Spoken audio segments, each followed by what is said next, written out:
بسم اللہ الرحمن الرحیم۔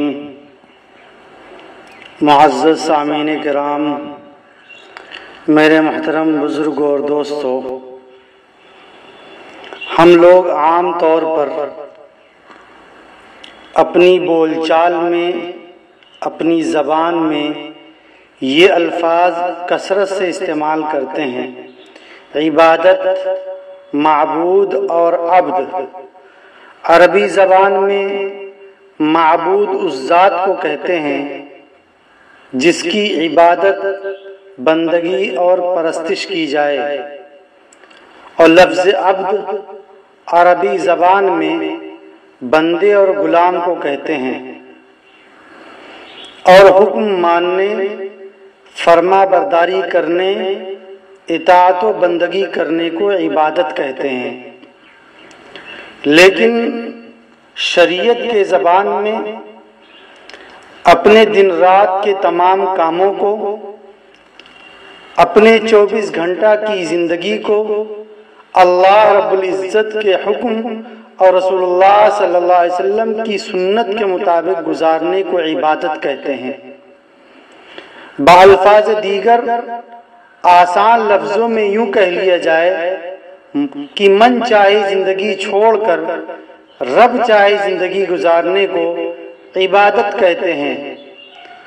دوسرے الفاظ میں یوں کہہ لیا جائے کہ اپنی نماز سے باہر والی زندگی، دکان و مکان والی زندگی، کھیت اور کھلیان والی زندگی، گھر اور مسجد والی زندگی، محلے اور بازار والی زندگی، دوستی اور دشمن والی زندگی، عہدے اور منصب والی زندگی، اقتدار اور کرسی والی زندگی، خوشی اور غم والی زندگی، بیماری اور صحت والی زندگی، سونے اور جاگنے والی زندگی، پیدائش اور موت والی زندگی کو اگر انسان اللہ اور اس کے رسول کے حکم کے مطابق گزارتا ہے تو اس کی زندگی کا ہر منٹ، اس کی زندگی کا ہر سیکنڈ عبادت میں لکھا جاتا ہے۔ آج مسلمانوں کا ایک بڑا طبقہ صرف نماز پڑھنے کو عبادت سمجھتا ہے۔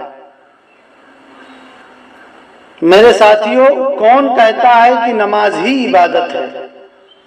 بلکہ نماز بھی عبادت ہے۔ نماز تمام عبادتوں میں سب سے افضل اور اعلیٰ عبادت ہے۔ نماز دوسرے نیک اعمال اور عبادات کے قبول ہونے کا سب سے بڑا ذریعہ اور وسیلہ ہے۔ نماز اللہ اور بندے کے درمیان ملاقات کا سب سے بڑا ذریعہ ہے۔ نماز دنیا کی تمام مصیبتوں اور پریشانیوں کو ختم کرنے کا سب سے بڑا ہتھیار ہے، اور کل قیامت کے دن نماز کے بغیر دوسرے اعمال قبول ہی نہیں ہوں گے۔ نماز انسان کو بار بار احساس بندگی کا یاد دلانے کا ذریعہ ہے۔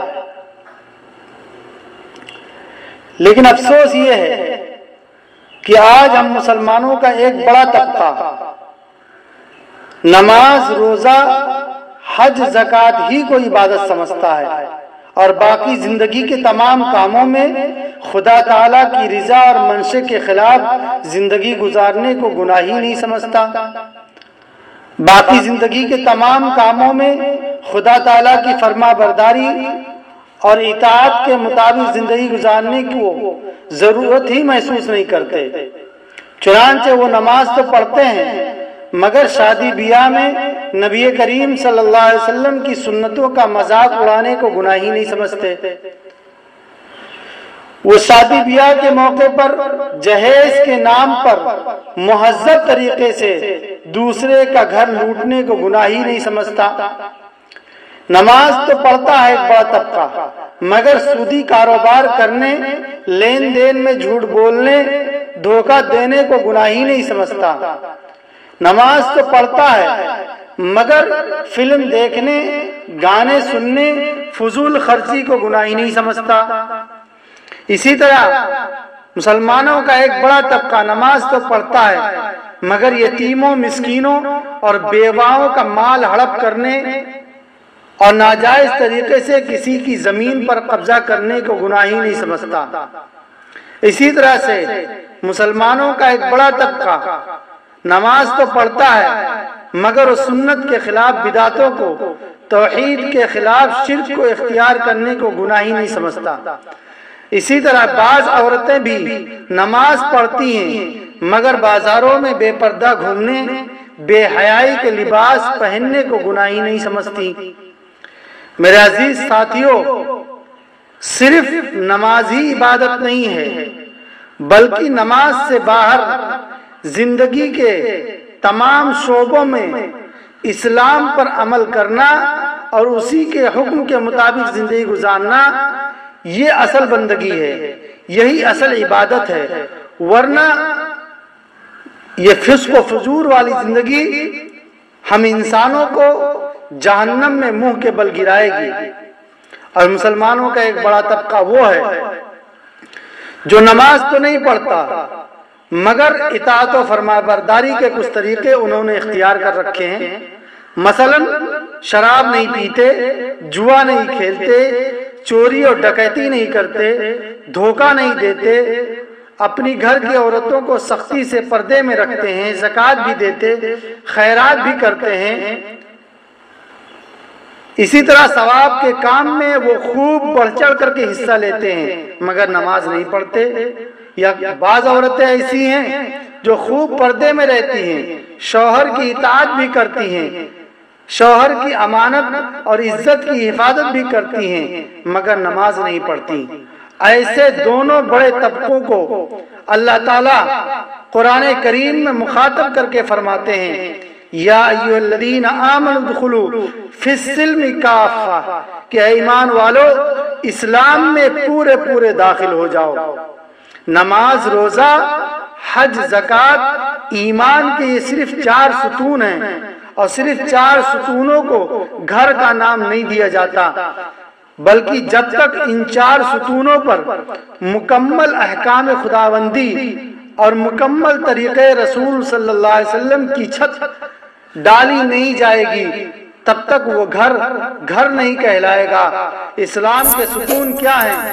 اسلام کے ستون 4 ہیں۔ نمبر 1 نماز، نمبر 2 روزہ، نمبر 3 حج، نمبر 4 زکوٰۃ۔ اور اسلام کے چھت کیا ہیں؟ اسلام کے چھت ہیں عبادات، معاملات، معاشرت اور اخلاقیات۔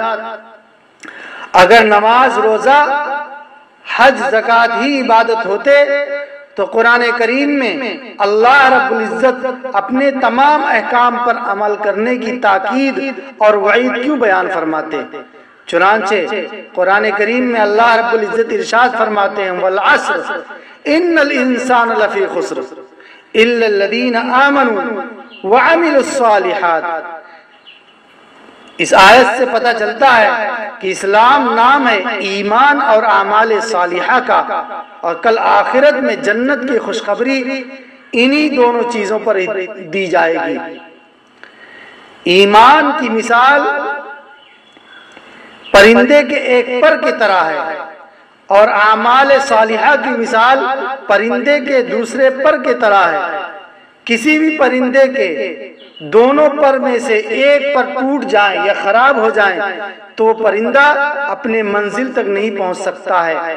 ایسے ہی اگر کسی مسلمان کے اور کسی انسان کے ایمان اور اعمال صالحہ میں سے کسی ایک کے اندر کمی آ جائے گی تو اپنے منزل پر اور جنت میں نہیں پہنچ سکتا ہے۔ اسی لیے اللہ رب العزت نے قرآن کریم میں جو ارشاد فرمایا، یا ایھا الذین آمنوا ادخلوا فی السلم کافہ، کہ اے ایمان والو مکمل طور پر اسلام میں داخل ہو جاؤ۔